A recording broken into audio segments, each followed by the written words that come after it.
Hi, everyone. I'm Yellin Quijano. It's good to be with you. Thanks for joining us.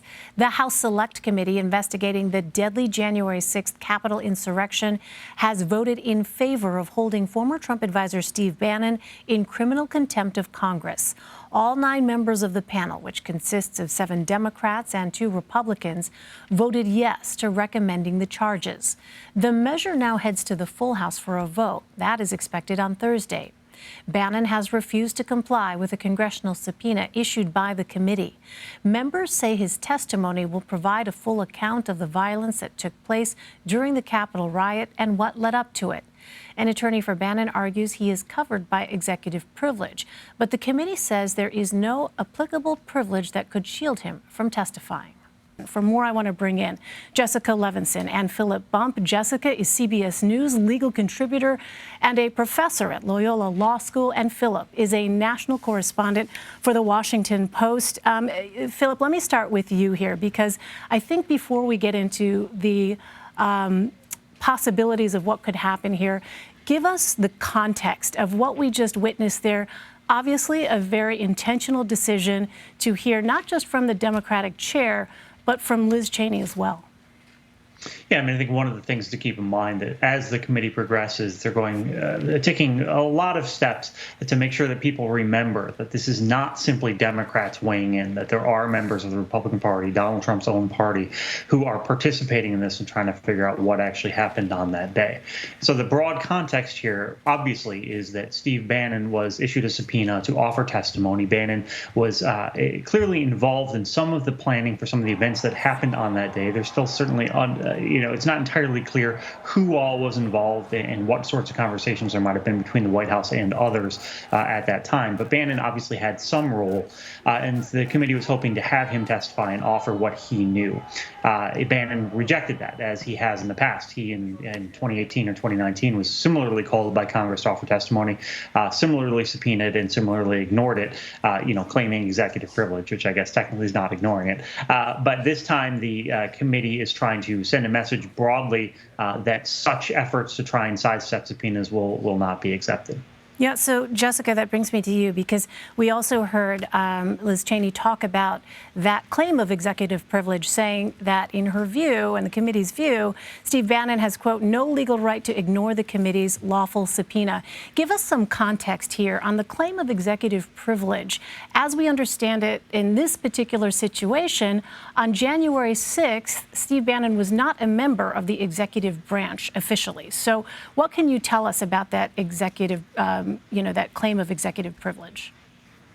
It's an extremely weak one. So I think we need to start by saying that a court has never specifically said that you can't claim executive privilege if you are not a member of the White House. Mm-hmm. But let's not end there. Let's continue by explaining that when we think about executive privilege, what we really envision is something that allows a president to speak to his senior White House advisors about issues that might be particularly sensitive and typically that might bring up national security issues. Now, again, a court has never specifically said it can't apply to somebody like Steve Bannon, but I think we have to acknowledge when looking at the purpose behind executive privilege, it's already a much, much weaker argument when you haven't even been a member of the executive branch for about 3.5 years, I believe, at that point. Add to that Steve Bannon is really trying to, I think, in a lot of ways, piggyback his claim of executive privilege on President Trump's, which we've already seen what the White House counsel's response has been to some of President Trump's claim here: don't release these documents because I'm claiming executive privilege. I think really to paraphrase what I think is the money line from the White House counsel letter, it's you don't get to wrap yourself in the protection of the Constitution when you might be trying to subvert the Constitution. So yes, executive privilege does exist. Yes, it is true that a court has never specifically said it cannot apply to somebody like Steve Bannon, but let's also be realistic. The weight of authority indicates this is a really weak claim of executive privilege. All right, let's bring in Zak Hudak. Zak is a CBS News congressional reporter. So, Zak, obviously, we heard those statements there from both the committee chairman, and we were just talking about the comments as well from Republican Liz Cheney, one of two Republicans on that panel. I understand you are literally fresh off having watched that. So you could see there we're getting that shot up just as soon as we can for you. But Zak, in the meantime, give us a sense of the process here, because I think for a lot of folks, this is new. We're not necessarily that familiar with how this works. So what happens next after this vote has taken place? Well, the next step is that the entire House will vote on it, and if a majority agrees, then the House as a whole will recommend that the Justice Department move forward with criminal contempt charges against Steve Bannon. I've heard from two Democratic sources that Democratic leadership plans to do that this coming Thursday. So 2 days from now is how quickly that would happen. And we can be pretty confident that just about every Democrat is going to be voting to hold him in contempt, and at least a couple Republicans, at least Liz Cheney and Adam Kinzinger, as we saw them just vote to advance that measure tonight. And, you know, Zak, while we have you, can you just address what we heard from, in particular, Republican Liz Cheney, because her comments were quite forceful at one point. As I mentioned earlier, she had addressed her fellow Republicans. You know, we understand, of course, that she is in the minority among Republicans on this issue. She and Adam Kinzinger are the two Republicans, by the way, on that panel. What was your sort of take on what we heard from Representative Cheney tonight?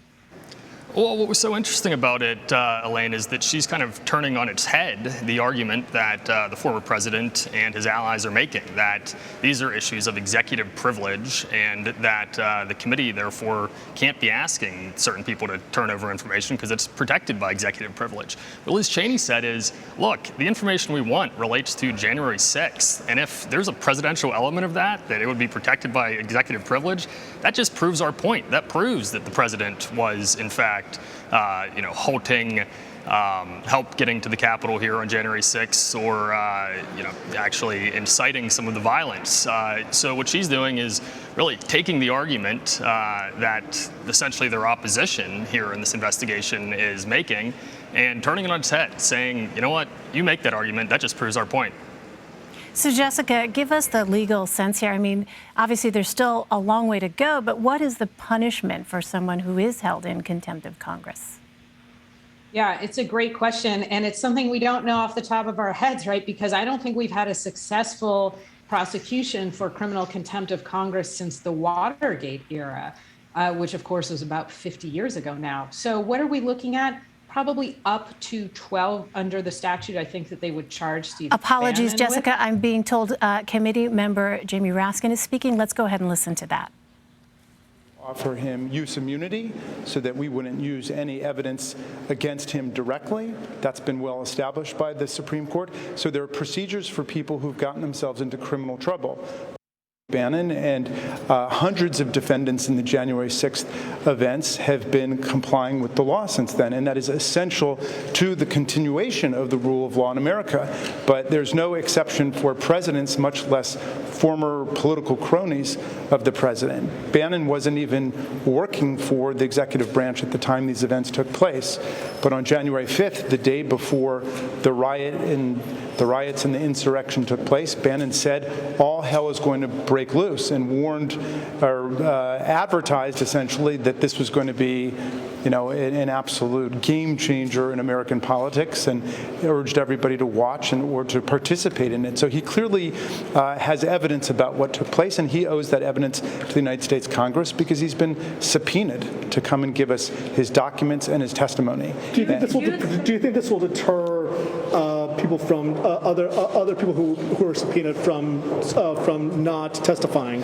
Well, the vast majority of people we've subpoenaed are participating in the process and are complying with the law. And so I hope they would do it as a matter of their civic and legal duty, and also really as a privilege and really an opportunity for them to begin to make amends if they were involved in these events. I mean, a lot of people want to come forward and feel terrible about the role that they played. This was the worst attack on the Capitol of the United States, on the Congress, since the War of 1812, since 1813, and it was the most socially and politically divisive political attack since the Civil War. So this is a very serious business. I'm sorry. Vice Chair Liz Cheney said that these claims that Bannon and the former president are making of executive privilege suggest that the former president was personally involved with planning the insurrection. Have you seen evidence so far that supports that suggestion? Well, yeah, what's interesting is that all of the case law says that executive privilege can only apply to statements that the president has made or his subordinates have made in the pursuance of the work of the office, of policies of the office. Now, is he saying that this was the policy of the president of the United States to attack the Capitol? I think he's denying that, and if he's denying it, then it's completely irrelevant. In any event, Steve Bannon's got nothing to do with that because he didn't work for the president at the time, and Donald Trump has not tried to contact our committee to invoke executive privilege. So that's Steve Bannon essentially claiming he's got a friend who was formerly in high places, but that's irrelevant. That's got nothing to do with executive privilege. The question that the lady asked was, she asked a question, have you seen evidence that President Trump was directly involved in the planning? Well, he was impeached by the House of Representatives, and it was voted in the Senate 57 to 43 that he incited a violent insurrection against the government. So we know that much, and all of the evidence that we offered at trial has already given us a very strong sense of what his personal role is. All right, last question, because then I got to go. Sorry. I'm sorry. Congressional subpoena power of years seems pretty toothless, though, from going back with Mr. McGahn, to get caught in the courts for a couple of years. How do you get past that step? What power do you have if we're going to beat her? Okay, the McGahn situation was different because, first of all, you had a president of the United States at that point, Donald Trump, who was dishonoring all subpoenas and all requests for information from the Congress, and he was standing behind McGahn, and they had a non-laughable claim to some kind of attorney-client privilege because McGahn was his lawyer. Steve Bannon didn't even work for Donald Trump at that time. He'd been fired in August of 2017 by President Trump. He wasn't even an employee of the government. So he's just like anybody in this room. He's like anybody who's subpoenaed to bring in evidence that he's got about this violent assault on the Congress, this attempt to overthrow the 2020 presidential election. He has no colorable claim whatsoever of executive privilege, and even Donald Trump doesn't think so because Donald Trump didn't contact our committee. I'm sorry, Steve Bannon is sitting out there on his own, on the edge of the branch here, and it's going to fall off for him. He should come before this committee and make it right as quickly as he can, but he is already in criminal contempt of the Congress of the United States. He violated the law by not showing up. He could have shown up and said he's invoking his Fifth Amendment privilege against self-incrimination, or he could have said anything, but you have to answer specific questions that way. Thanks, everybody. Thank you very much. Legal challenges still slow this down.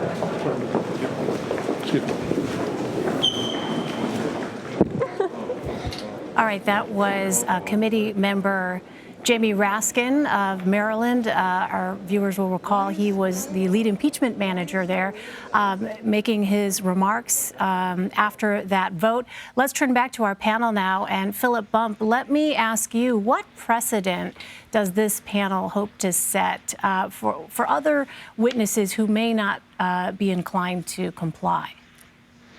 Well, it's a little tricky. I mean, I think what they want to do is they want to demonstrate that Congress actually does have power to stand against someone who is refusing to honor a subpoena.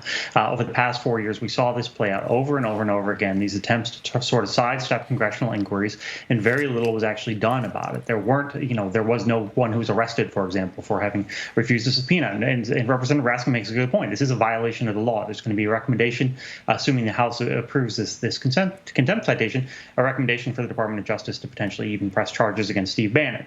The challenge here, and I think that it's very important that we recognize this, is that this is an asymmetric war here. The Congress has certain tools and certain procedures, and they have to proceed in a certain way.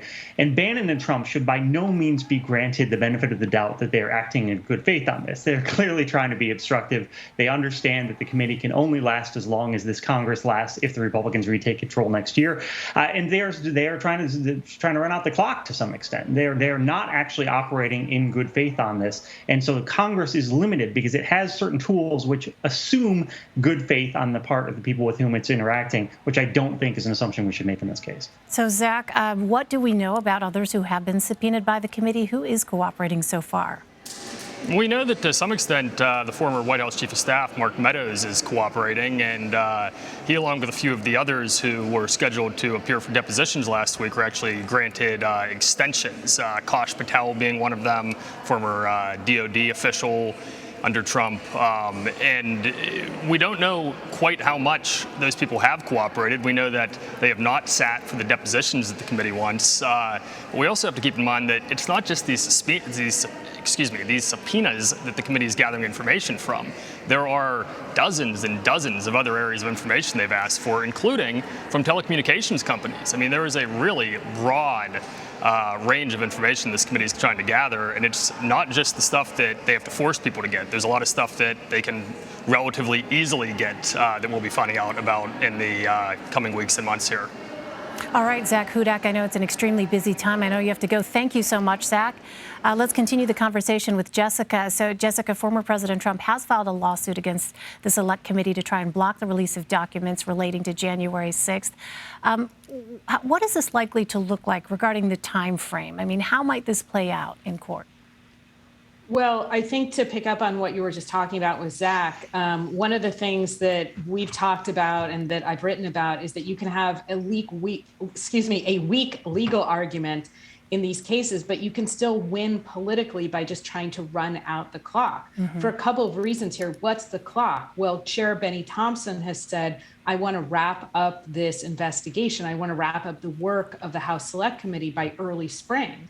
And then, of course, the Select Committee could look very different, if not be completely non-existent, after the midterms. So, what can these lawsuits look like? Frankly, I think this is an extraordinarily weak lawsuit by former President Trump against the National Archives and against the House Select Committee.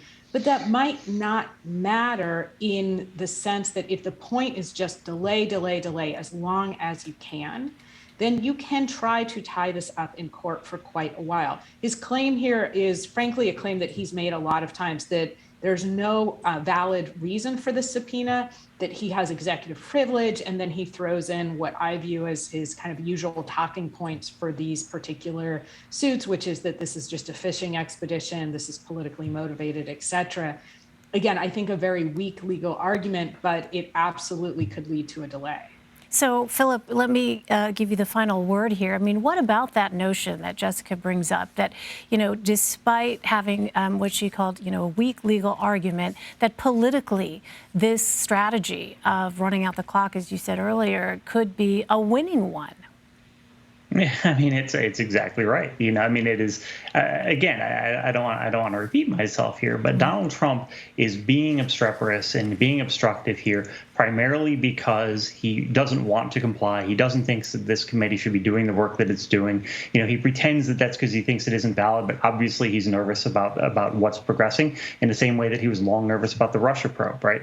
He has experience, though, in combating these sorts of efforts by not providing the information that is assumed through the process would be provided. I mean, I just can't reinforce this enough. The process is very much dependent on people who are trying to act toward the mutual benefit of Congress and the elected government, right? It assumes that you have good faith actors in there who are really trying their best to work along with Congress and respect Congress's oversight powers. That is not Donald Trump. It's very much not Steve Bannon. Steve Bannon, I think, would probably be somewhat happy to be able to go in front of cameras and, be in handcuffs and be the guy who was standing up to Congress, right? That's very much on brand for Steve Bannon.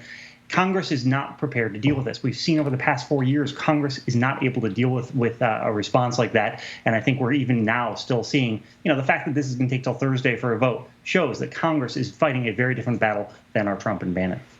All right, Jessica Levinson and Philip Bump, we thank you both. Thank you.